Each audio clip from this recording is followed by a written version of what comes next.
Supreme কোর্টের প্রাথমিক ৩২,০০০ চাকরি মামলা শুনানি বাতিল। কেন বাতিল হলো, পরবর্তী শুনানি কবে, নোটিশে সম্পূর্ণ তথ্য আলোচনা করব এই ভিডিওর মধ্য দিয়ে। তো hello friends, welcome to my YouTube channel the web education. So friends, এই মুহূর্তে আপনার জন্য একটা বিগ ব্রেকিং আপডেট। সেটা হচ্ছে প্রাথমিকে যে ৩২,০০০ চাকরি বাতিল মামলা, যেটা আজকে শুনানি হওয়ার কথা ছিল, সেটা কিন্তু সুপ্রিম কোর্টের তরফ থেকে নোটিশ জারি করে বাতিল করা হলো। তো কেনই বাতিল হয়েছে, কী কী আপডেট উঠে আসছে, সম্পূর্ণ তথ্যগুলো এক এক করে শেয়ার করবে ভিডিওর মধ্য দিয়ে। তো সকলে এই ভিডিওটা শেষ পর্যন্ত দেখুন এবং যারা চ্যানেল নতুন ভিউয়ার্স রয়েছেন অবশ্যই বলবো চ্যানেলটি সাবস্ক্রাইব করে পাশে থাকা বেল নোটিফিকেশন করবেন এই ধরনের গুরুত্বপূর্ণ আপডেট, নিউজ, তথ্য, কেস আপডেট সংক্রান্ত তথ্য পাওয়ার জন্য। তো চলুন ডিটেলস আলোচনা করা যাক। তো দেখুন, এখানে আপনারা দেখতে পাবেন যে আজকে, অর্থাৎ যা ডায়েরি নাম্বার আপনারা দেখতে পাচ্ছেন এখানে 1229/1/2026, যারা Swapna Baidya versus West Bengal board of primary education. তো আপনারা জানেন এর আগে কলকাতা হাইকোর্টে বিচারপতি তপব্রত চক্রবর্তী যে ডিভিশন বেঞ্চ, সেখানে কিন্তু এই ৩২,০০০ চাকরি বাতিল, যে শিক্ষক শিক্ষিকাদের চাকরি বহাল রাখার নির্দেশ দিয়েছিল। তো তারই পরিপ্রেক্ষিতে তারপর সেই নির্দেশের বিরোধিতা করে সুপ্রিম কোর্টে মামলাটি যায় এবং আজকে এই মামলার শুনানি হওয়ার কথা ছিল, যেখানে কোর্ট নাম্বার 8 এবং সিরিয়াল নাম্বার 46-এ যে অনারেবল জাস্টিস দীপঙ্কর দত্ত এবং অনারেবল মিস্টার জাস্টিস সিল নাগুর ডিভিশন বেঞ্চে এই মামলার শুনানি হওয়ার কথা। কিন্তু গতকালকে অর্থাৎ 16 তারিখেই একটা নোটিশ জারি করে সুপ্রিম কোর্টের তরফ থেকে, যেখানে বলা হয়েছে যে আজকে এই মামলার শুনানি হবে না। তো নোটিফিকেশনটাতে কী তথ্য উঠে আসছে, তো এখানে আপনারা দেখতে পাচ্ছেন supreme court of India notice জারি করা হয়েছে, যেখানে অনারেবল মিস্টার জাস্টিস সিল নাগু will not be holding the court on 17th August 2026 Monday. অর্থাৎ সিল নাগু যিনি জাস্টিস রয়েছেন, এই যে মামলার শুনানি তিনি শুনবেন বলে আজকে যে নির্দেশ ছিল বা যে ডেট ফিক্সড হয়েছিল, সেখানে কিন্তু তিনি উপস্থিত থাকছেন না।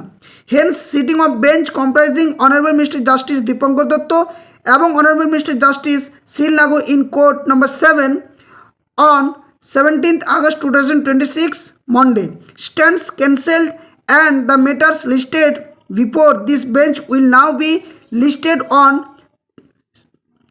22/8/2026 Saturday before a bench presides over by Honorable Mr. Justice Dipankar Dutta. অর্থাৎ এখানে বলা হচ্ছে যে এই যে বেঞ্চে যতগুলো মামলা ছিল কোর্ট নাম্বার 7-এ, 8 নাম্বার বলেছিলাম, কোর্ট নাম্বার 7-এ আজকে যতগুলো মামলার শুনানি হওয়ার কথা ছিল, সেগুলো কিন্তু পরবর্তী যে ডেট সেটা কিন্তু 22শে আগস্ট ঘোষণা করা হয়েছে এবং তিনি আজকে উপস্থিত থাকছেন না। তো এই যে নোটিশ সেটা কিন্তু জারি করা হয়েছে এবং একটা খুবই গুরুত্বপূর্ণ মামলা, যেটা প্রাথমিকে ৩২,০০০ চাকরি বাতিল মামলা, আজকে শুনানিটা কিন্তু বন্ধ থাকছে। তো এই নোটিশের সম্পূর্ণ বাংলা অর্থটা একবার আপনাদের সামনে দেখিয়ে দিই যে কী তথ্য বলা হয়েছে। তো বলা হয়েছে যে নোটিশের মধ্যে মাননীয় বিচারপতি সিল নাগু 17 আগস্ট 2026 সোমবার আদালতে বসবেন না, তাই কোর্ট নাম্বার 7-এ বিচারপতি দীপঙ্কর দত্ত এবং বিচারপতি সিল নাগুকে নিয়ে গঠিত বেঞ্চের 17/8/2026 তারিখে যে বসা প্রত্যেকটি মামলা, সেটা কিন্তু এই মুহূর্তে শুনানি করা হচ্ছে না। এই বেঞ্চের সামনে 17 আগস্ট যে মামলাগুলি তালিকাভুক্ত ছিল, সেগুলি এখন 22 আগস্ট 2026 শনিবার মাননীয় বিচারপতি দীপঙ্কর দত্তের সভাপতিত্বে গঠিত বেঞ্চের সামনে তালিকাভুক্ত হবে। কিন্তু এখানে আরও একটা প্রশ্নচিহ্ন থাকছে যে 22শে আগস্ট তারিখটা ঠিক আছে, কিন্তু যে বারটা সেটা হচ্ছে শনিবার, অর্থাৎ সেদিন কিন্তু বেশিরভাগই শনিবার রবিবার সুপ্রিম কোর্ট বন্ধ থাকে, কোনো বিশেষ কারণ বা বিশেষ শুনানি ছাড়া কিন্তু প্রায় বন্ধই থাকে। তাহলে এই যে শনিবার 22শে আগস্ট মামলাগুলো শুনানি হবে, যেখানে সিল নাগু মহাশয় তিনি কিন্তু উপস্থিত থাকছেন না, তাহলে কি আদৌ 22 তারিখেও কি মামলাটি পিছিয়ে যাবে? এটা নিয়েও কিন্তু একটা সমস্যা বা একটা চিন্তার বিষয় রয়েছে। অপরদিকে আর কী বলা হচ্ছে যে সিঙ্গেল জাজ বেঞ্চ এর ক্ষেত্রেও পরিবর্তন কি করছে না, 17 আগস্ট 2026 তারিখে বিচারপতি সিল নাগুর নেতৃত্বাধীন যে সমস্ত সিঙ্গেল বেঞ্চের মামলাগুলো ছিল, সেগুলোও কিন্তু আজকে বাতিল করা হয়েছে এবং এই বেঞ্চের যে মামলাগুলি সেটা 17 আগস্ট শুনানির জন্য তালিকাভুক্ত থাকা সত্ত্বেও এখন বিচারপতি দীপঙ্কর দত্তের নেতৃত্বাধীন সিঙ্গেল বেঞ্চে যে 17 আগস্ট সেগুলো পৃথকভাবে প্রকাশিত তালিকা অনুযায়ী অন্যান্য মামলার সঙ্গে শুনানি কিন্তু হবে।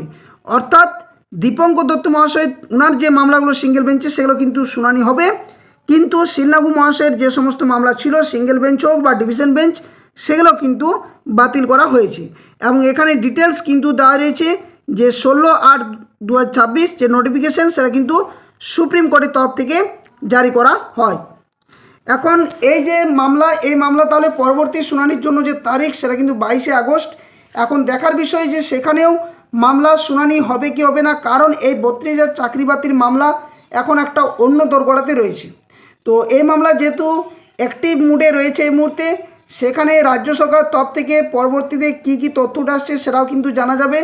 আগামী 22 তারিখ যদি মামলাটির শুনানি ঘটে শনিবারের জন্য, সেটা নিয়েও কিন্তু সন্দেহজনক রয়েছে এই মুহূর্তে।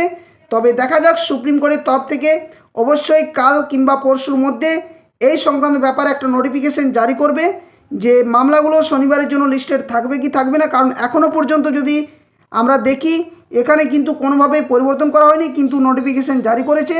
সেক্ষেত্রে এই মামলাগুলো 22 তারিখ হবে কি হবে না সেটা কিন্তু অ্যাপিলেটেড সাইডে সুপ্রিম কোর্টে কাল পরশুর মধ্যে আপডেট হয়ে যাবে। তো প্রাথমিকে 32,000 চাকরি বাতিল মামলার সংক্রান্ত অনেক বিষয় রয়েছে, তবে একটা দুটো মামলার ভিত্তিতে এই শুনানির ভিত্তিতে এই যে মামলাটা যে পুরোপুরি সম্পূর্ণ হবে সেটাও কিন্তু নয়। এখন মামলাগুলো একটার পর একটা কিন্তু শুনানির ডেট যাবে এবং এই মামলাটার শুনানি হতে হতে একটা কিন্তু নির্দিষ্ট যে সময় সেটা কিন্তু রাখবে। তো কলকাতা হাইকোর্টের যে ডিভিশন বেঞ্চের রায় সেটা আদৌ সুপ্রিম কোর্ট রাখবে কি রাখবে না, বা সেটার ভিত্তিতে খারিজ করবে নাকি আবারও কলকাতা হাইকোর্টে যাবে, এই নিয়ে কিন্তু একটা দ্বন্দ্ব কিন্তু তৈরি হয়েছে। তো মামলাটা দেখা যাক পরবর্তী আপডেট কী আসে, অবশ্যই আপনার সামনে তুলে ধরার চেষ্টা করব। তো ভিডিওটা বেশি লেন্দি করছি না, এটুকুই আপডেট আপনার সামনে শেয়ার করার ছিল। ভালো লাগলে অবশ্যই ভিডিওটি লাইক করবেন, বাকিদের সাথে শেয়ার করবেন। আর যারা চ্যানেল নতুন ভিউয়ার্স হয়েছেন অবশ্যই বলবো এই ধরনের গুরুত্বপূর্ণ আপডেট নিউজ তথ্য পাওয়ার জন্য চ্যানেলের পাশে থাকুন এবং চ্যানেলটি সাবস্ক্রাইব করে বেল নোটিফিকেশন করবেন। ভিডিওটি লাইক শেয়ার কিন্তু সকলেই করে দেবেন।